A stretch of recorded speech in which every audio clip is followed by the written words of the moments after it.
Welcome back, ladies and gentlemen, to another episode of A Link to the Past, the optimized playthrough. So when we last left off, we had literally just came into the Dark World, and I mean just came to the Dark World for the first time.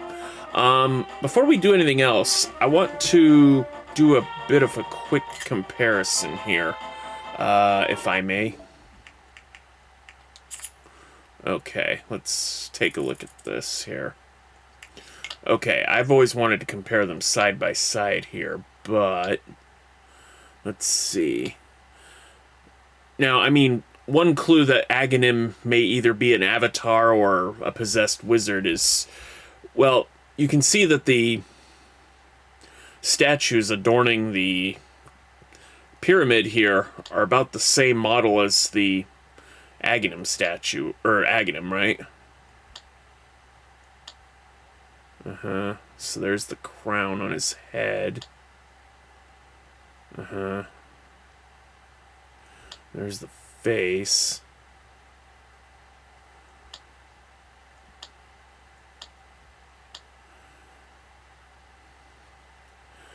Yeah, I mean, I guess the statues of the wizards do kind of look like Aghanim. So I don't know if there was any ever clue to that Aghanim may either be just a wizard that was possessed or just a magical construct. I mean, I guess the statues here were your first giveaway, but you may not notice because the statues here are notably slightly different than the wizard himself here, right? Because if you look carefully at the statue, you almost...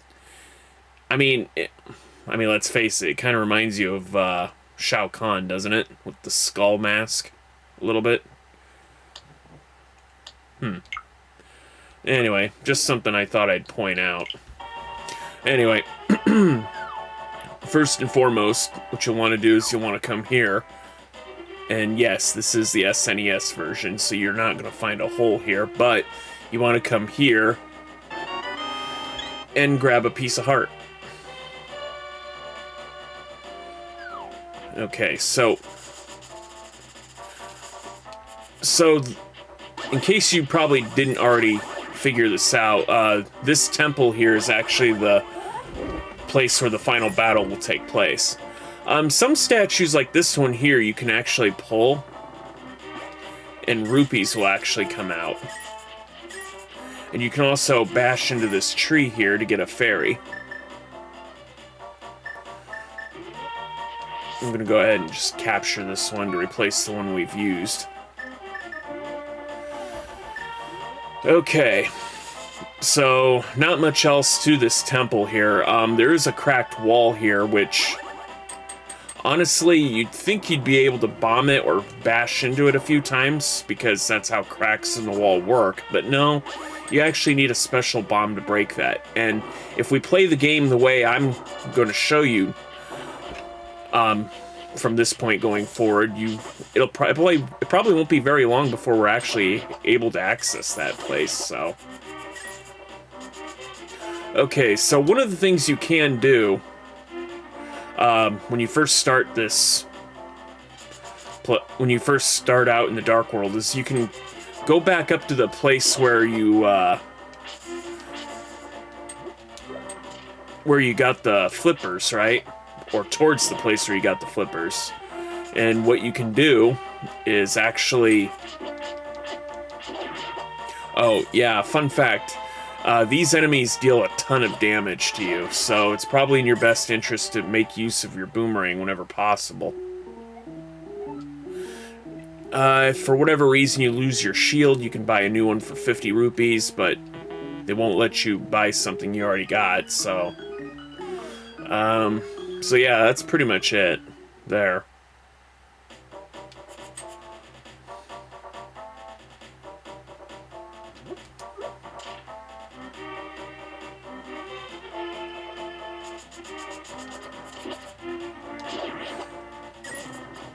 Yeah, occasionally, the skull rocks will come to life and actually chase after you. Well, if you want to call it chasing after you. So anyway, there's a sign here that basically says, "Curses to anyone who throws something into my circle of stones." And there's actually NPCs in this dark world that'll actually... There's an NPC in this dark world who will tell you to actually do this. This only works once, but you can throw something in here, and instead of trying to kill you, he basically gives you the Quake medallion. Now, you absolutely need this medallion to advance through the game. Sorry, I gotta...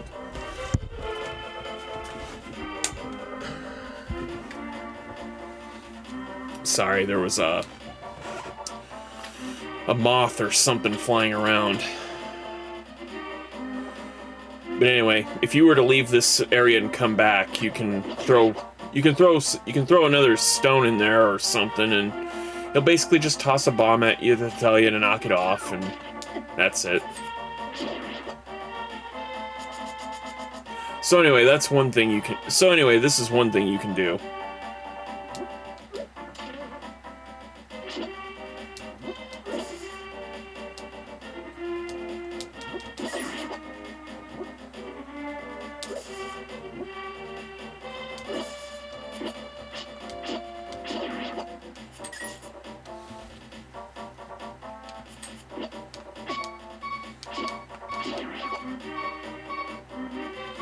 Okay, so I guess I took mega damage, so...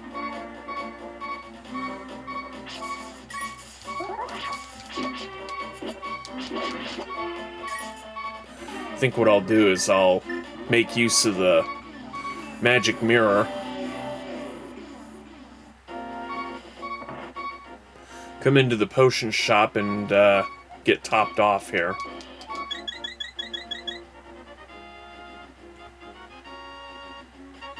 And there we go. So yeah, if you use the magic mirror in the overworld, it'll basically give you a temporary return portal back into the dark realm. So yeah, you can see kind of a small arrow here pointing this way. It's much more obvious in the Game Boy Advance remake, but...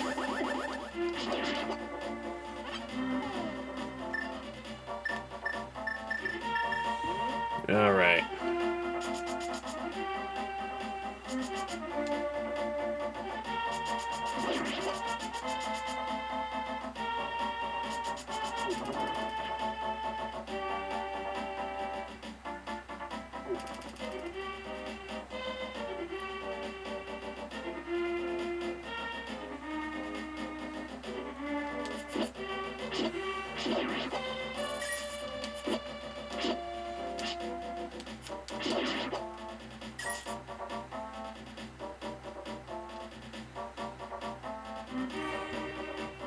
Okay, so basically this Eastern Palace or whatever is... Or, excuse me, Palace of Darkness. Basically there's this giant hedge maze that you have to walk through. I mean, it's not that difficult, you just feel your way around, and when you come out the other end, you'll find this monkey here. Or I guess it could be a Hylian turned into a monkey, having wandered into the Dark World. I don't know. Anyway, basically he asks you for 10 rupees. Now you actually should give him your rupees here, because you'll need his help to open the door. If you get hit, he'll run off, and you'll have to retrieve him again. And yes, you'll have to pay another 110 rupees. Luckily, you don't have to go that far. Just be mindful of the enemies in front of you and use your boomerang if necessary. Anyway, this is why we need his help. If you give him 100 rupees, he'll open the entrance for you. And yeah, true to his word, he actually opens it for you by stepping on a switch to the left there. I mean, he didn't have to do that. He could have just taken my money and ran, but, you know, I guess he's honorable, so guess we can't really complain too loudly here.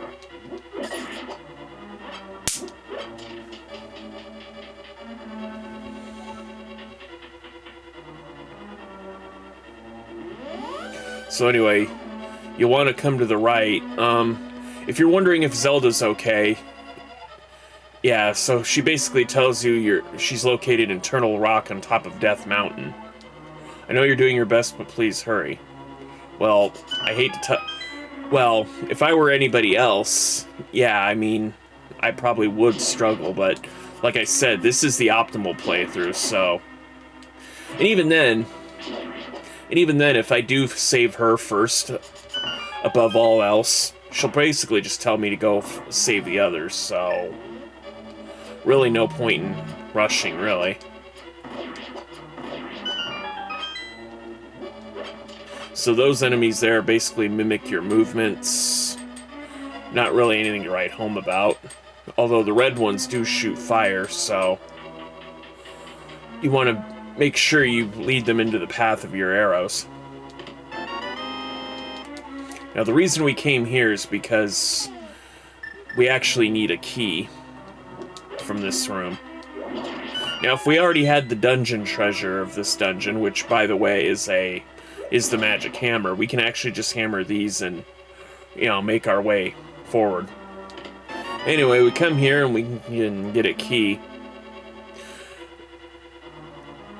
I'm gonna go ahead and use the magic mirror here, just to make our way back to the front.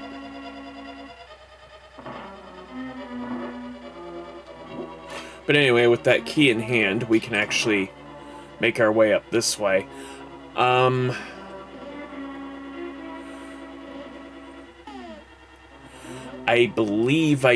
actually believe I need a key to unlock a door up here, so what I'll do is I'll push this block, head down here. I mean, there might be... Grab this key here. I think there's another key down there, so the need to actually find a very specific key may be kind of moot. Now, we didn't go very far, so we'll just climb back up the ladder, or staircase here. And we can actually just push this statue out of our way. So what we want to do now is we want to come this way, grab our bombs, bomb open a hole in this floor. We can actually make our way down here. And again, with that one key that we have, we can come up here, open this chest, and wouldn't you know it, it's the big key. Alright. Use the magic mirror.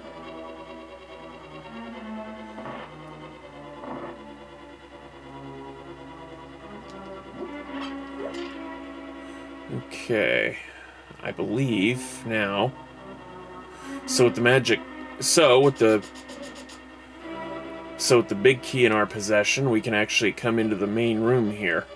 I don't think the Quake medallion will actually work on these guys, maybe?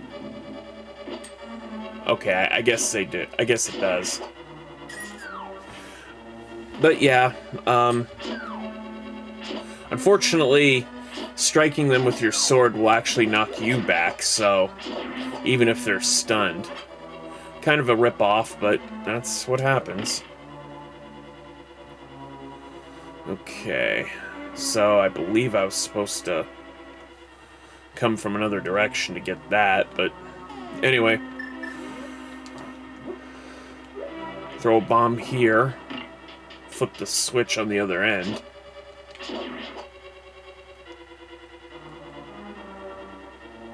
Okay, yep. I actually do need that key.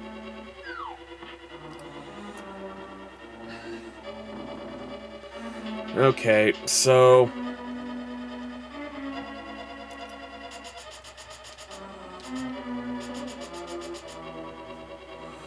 Alright, shouldn't be too difficult. We just come up here and grab it, right? Yep. Alright, so we'll just jump the gap here. Fun fact, you don't actually have to use the Pegasus boots as long as there is an arrow pointing. That basically just denotes that you can jump across that gap. But you will need the you might need the Pegasus boots here, because this floor will actually disappear out from under you. Okay. Open this, you can get a compass.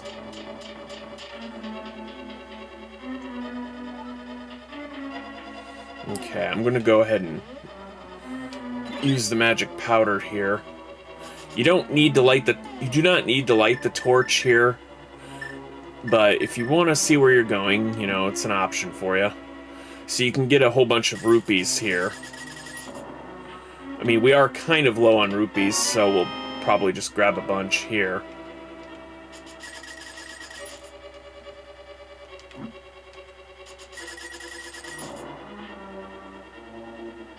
For whatever reason, this chest here contains one arrow.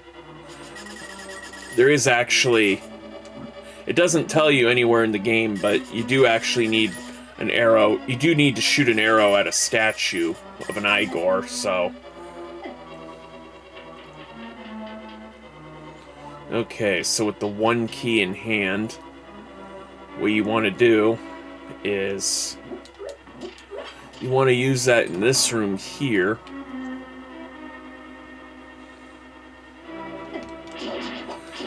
Dispatch with any enemies you may find. Unfortunately, this room's completely dark, so... If you didn't have bombs already, you can come up here, grab some. It only comes in a box of 3, so... So if you're someone who likes to use bombs, you know, just don't use too many, or you'll be out. Or you'll run out soon enough. Very important that you grab this key so that you can continue further into the dungeon. Okay, so... Now, unlike in... now, this is actually the 3rd Zelda game that actually was released, in general. The first 2 being Zelda and... The Legend of Zelda, The Adventure of Link for the NES, but this is Super NES. And we bomb that wall, come out here, and we get the magic hammer. Now, unlike in Zelda 1, keys are exclusive only to the dungeons you find them in. So, note on the top it says I have 1 key. I can't use that 1 key in another dungeon. So, when we come back here, you know, it'll at least remember I have a key to this dungeon. But with the hammer in hand, or in our inventory rather, we can leave the dungeon. Yes, you heard me correctly. Leave the dungeon. This is the part where... Now, this is the fun... This is where we can get up to shenanigans. See, the thing is, as long as you have, you know, the item from the dungeons, you can actually, you know, you can actually go to a lot of different places, really. Oh, that's right, I gotta go up and around, don't I?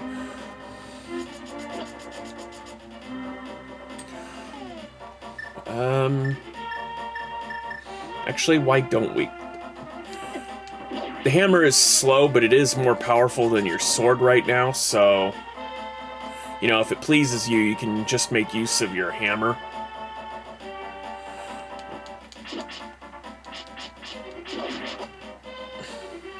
Of course, we will be upgrading our sword before long anyway, so... Okay, didn't want to bite the dust there. We'll just leave that guy alone. We didn't really need to fight him anyway. But I will come over here. Talk to this fairy here who will top us off in health.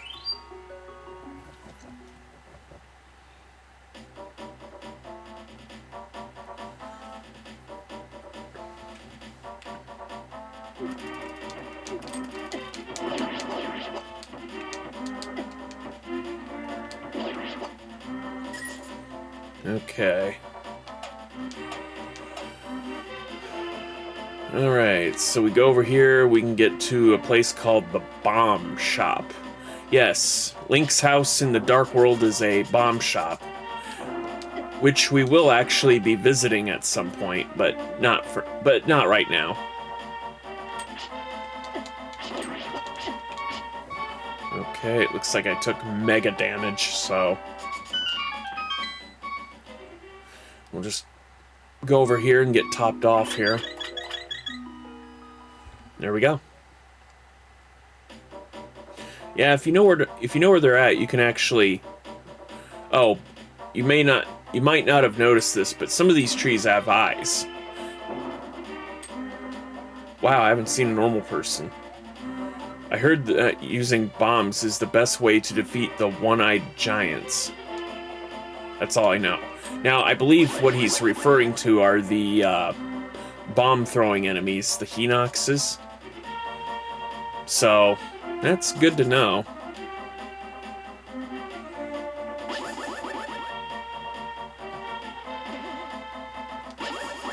Unfortunately, not all trees are friendly. The one below this guy here is not particularly friendly. I once lived in the Lost Woods until the day I wandered into a magical transporter. I guess the two forests are connected with each other. So that's another clue that, you know, there are similarities between the two worlds. But moreover, what we want to do is we want to come up here. Because, remember that kid we saw before that disappeared into the Dark World? Yeah, he's here now. Basically, if you talk to him here, he'll basically bestow upon you the shovel. Now, he said he buried it. He wasn't very dead on by saying that, oh, there was a place where I played the flute and I buried it. Well, here's the problem with his statement. One, he doesn't exactly tell you where exactly it is. He said there was a grove, but like, you know, even Nintendo Power didn't really explain it very well. What you're supposed to do is you're supposed to take this shovel, go back into the light world, and dig around until you find it. Just in this particular area here, in this haunted grove. But here's the thing. He's supposed to be here, right? Well, watch what happens when we go back into the light world. See? Now he's here. But he's supposed to be in the dark world. This is one of those nebulous things I don't think they really...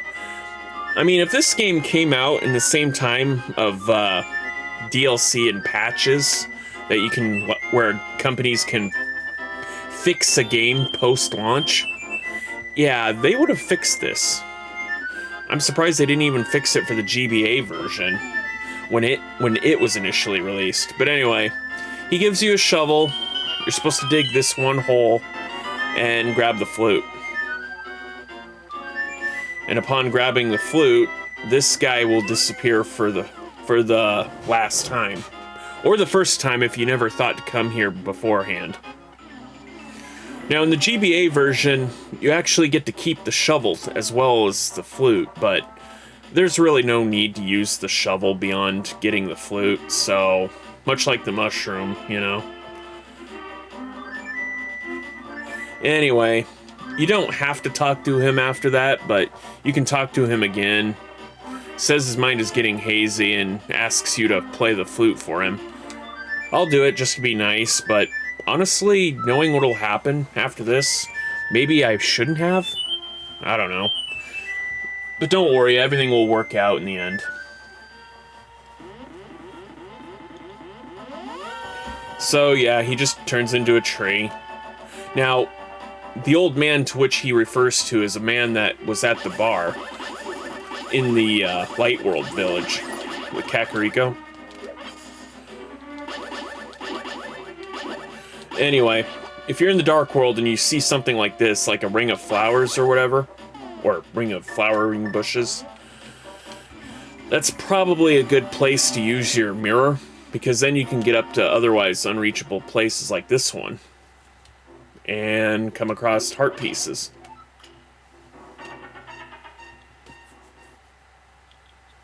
So really, that's all that was here. Now I'm going to go ahead and stay in the light world because, you know, unfortunately we don't quite have the Titan's Mitt. So if we had the Titans, if we didn't have the Titan's Mitt, we wouldn't be able to get into the Thieves Town from here. And yes, you can get to Thieves Town this early. You do not actually need to complete the dungeons in order. Like I said, as long as you have a way to get around things, you can still make your way. Now that we do have the hammer, there is one other thing we can do. I never showed this place off beforehand, but this is the blacksmith shop. This guy here is missing his partner. If my lost partner returns, we can temper your sword, but now I can't do anything for you. Now, if he had told... Now, he doesn't really tell you where to find his partner, but if he had said something like, I think he left to check out a book at the library last I talked to him, you know, then maybe, then maybe the player would probably get a hint that he's probably in the Dark World, or where the library would have been in the Dark World. Anyway, hammer this stake, drop down this well, and you'll want to head up from here.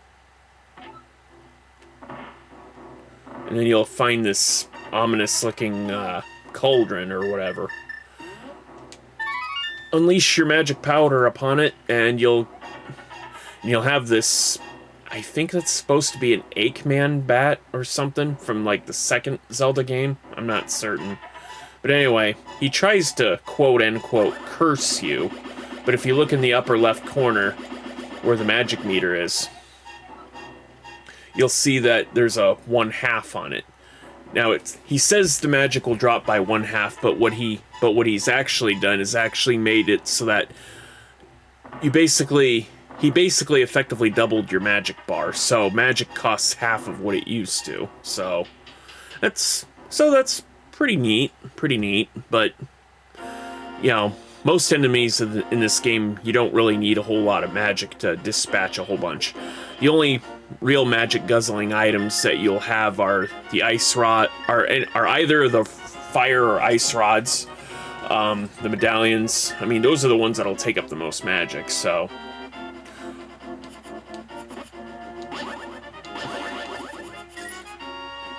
Anyway, I'm sure you've probably noticed, but there aren't too many people walking around right now.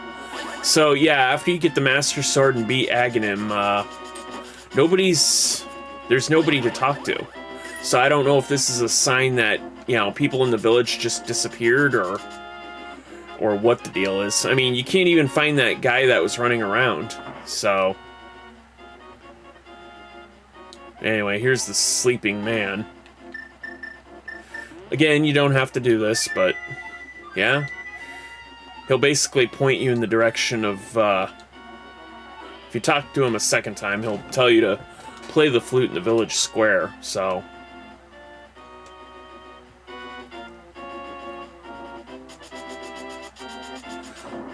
I don't think it matters exactly from where you play it, but as long as you're nearby.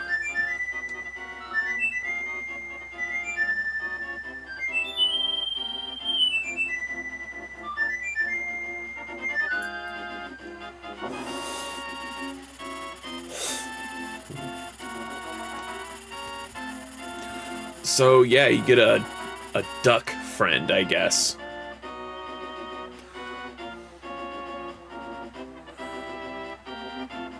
But anyway, that's not the only reason why we're here.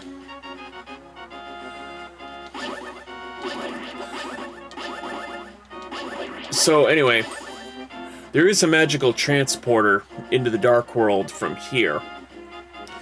But in order to reach it, you either have to find the Titan, you either already have to have the Titan's Mitt, or what you can do is you can go up and around here and use the hammer like so, lift up this rock, and presto, you're at the entrance of Skull Woods, just before. You're at the border between Skull Woods and Thieves Town, and you can cut across here. And voila, you're now in Thieves Town with only one crystal, without any of the crystals. Now there's a number of things you can do here, but again, we're coming up on time, so we'll have to end it here. But when we return, we'll pick up right where we left off, I promise. So. Thank you so much for watching. Please remember to like, comment, subscribe, and I'll see you in the next one. Later.